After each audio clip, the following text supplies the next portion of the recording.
tighter cap for study permits and changes to PGWP eligibility. Well, now, of course, the government is waking up. They're all realizing, oh, we got 3 million of these people. What are we going to do with them? Well, first of all, let's first close the tap. Let's close the doors first, of course, right? That's the sensible thing to do. But still, the sensible thing should be to close the doors completely. Instead, what they're doing is they're leaving little bit more open so the people can still come through. And therefore, they have now said that from 485,000 study permits that was this year, they are now going to reduce it by another 10% and bring it down 10 to 12% and bring it down to 437. So roughly 50,000 less international students or study permits for next year. Not only that, masters and PhD students will now also require a provincial attestation letter. Earlier, they were kept out of it and they were not required. However, because Canada loves masters and PhD students so much that they are saying that these guys will be able to transition so easily as permanent residents. Therefore, we will reserve 12% of all our allocated spaces for these individuals because the benefits that they bring to the Canadian labor market. PALs will be needed by masters and PhD students as well. Title cap for the PGWP eligibility. Now, this one is an interesting one. The 1st of November onwards, when you make an application for postgraduate work permit, if you are a college graduate, means you have a diploma certificate, kind of a graduation, means you've completed a 1-year program, 2-year program, graduate certificate, diploma, advanced diploma, it doesn't matter. Then you will need to score at least CLB level 5. So you will have to have the language exam, French or English. CLB level 5. The university graduates would need level 7. That's the difference. If it's a college graduate who is coming out with a diploma, etc., then you need a level 5. Now, so many people then started talking about this as to, after studying in Canada, why do you still need a language exam? Well, there are too many things to talk about here. First of all are the fake language exams that keep seeping through. Not only English, but also French. French fake exam results exist and they are a real thing.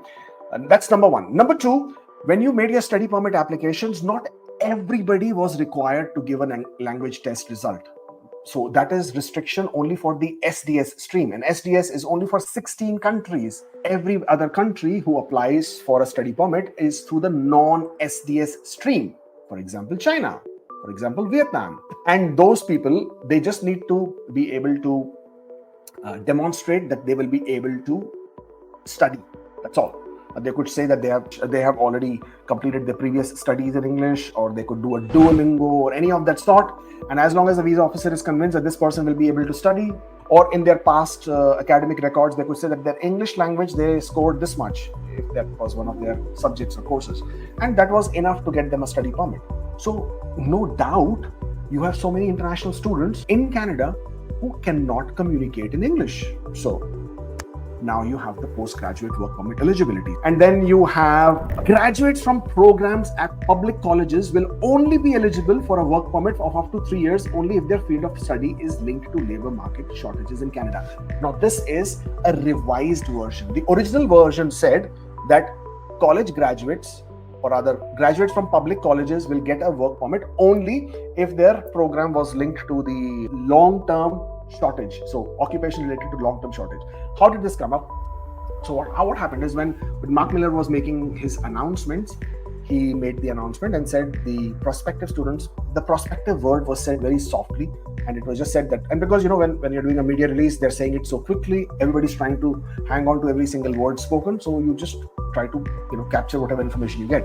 And the way he said it, it was like, the students who are applying for postgraduate work permits will only get it if their field of study is linked to an occupation which is under a long-term shortage list.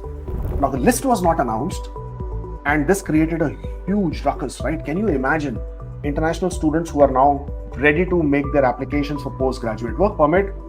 They were like completely freaking out. The clarification never came from IRCC. The clarification came from the universities and colleges, who obviously freaked out as well. And they reached out to IRCC asking what the hell is going on. And then IRCC confirmed to them. And then the universities and colleges sent out emails to individual students telling them that the requirement is that the new students who will be coming to Canada, who will make an application for a new study permit on or after 1st of November, then those individuals, if their programs, their field of study is not directly linked to an occupation which is under a long-term shortage list, then those people will not be eligible for a postgraduate work permit. So this is for you guys. If you are a person, if you are a prospective student, if you are an individual out there who is thinking of making an application of study permit to come to Canada, think real hard. First, is it really worth it?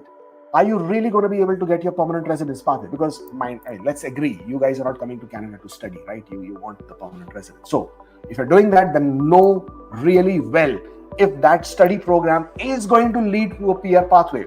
And if you already have admission into a college or a university for Jan or May, or if you're contemplating next year September intake, know really well that you should make an application before the 1st of November. Because if you make it on 1st of November or after 1st of November, I don't know what to say, then you are stuck, because we don't even have the labor market shortage list. As in, where is that shortage list? Who knows which programs will be eligible, which won't? Will the marketing programs be eligible? Will the business administration programs be eligible? Will the accounting programs be eligible? Will, I don't know, psychology programs be eligible? I don't know. Nobody knows. And that is the problem with RCC. They never give you the details upfront. They leave you guessing. And therefore, agents and consultants, me included, we get to make all these sensational videos where all of you guys come and watch. Sometimes people give you correct information. Sometimes you get wrong. You have more sleepless nights. You are the one who completely stress out. And therefore, you are the ones who are on the losing side. So think really hard as to how these things are played out. And therefore, my pet peeve is with IRCC for not coming out with clear instructions at the time when they make these announcements. Really bad. This is for the new international students who are making applications on or after 1st of November. If you are graduates from a program which is not linked to a labor market shortage occupation, which we don't know what it is, then you may not get a work permit. So please be smart about it. And we also do not know whether this will apply to people who are applying from inside Canada. We also do not know if it is applicable to people who are applying for 1+1 program. We do not know if people who are extending their study permits, it's applicable to them or not. This week has been so interesting. So the new announcement. So earlier you knew that college graduates no longer are eligible to get spouse open work permit for their spouses. Only masters and PhD students and bachelors. Then they said that even if you're studying masters, it has to be a program of at least 16 months. Only then you are now eligible. Now, can you imagine the international students who managed to get 1-year master's program for September with the expectation and hope that their spouses will be able to join them, and they still haven't made the application, and bang, now you have this new policy. If you are an international student who has submitted an application for study permit for Jan intake, or you're preparing for the summer intake, this policy is again, putting you in a hot boiling water already with your spouse. These policies, when they come at the last minute, do not give you enough time and leaves you guessing, then you don't know what to do. So if you are an international student who is coming to Canada for masters, if you're studying 1-year program, you will no longer be eligible for a spouse open work permit. Again, the effective date has not been announced. So that is still out there in the open. Hopefully we will get that out soon. Please prepare yourself. Please pivot if you have to. Please course correct if you have to. Please be aware and make changes in your profile, make changes in your plans if you have to accordingly, because the targets, in my opinion, are going to go down.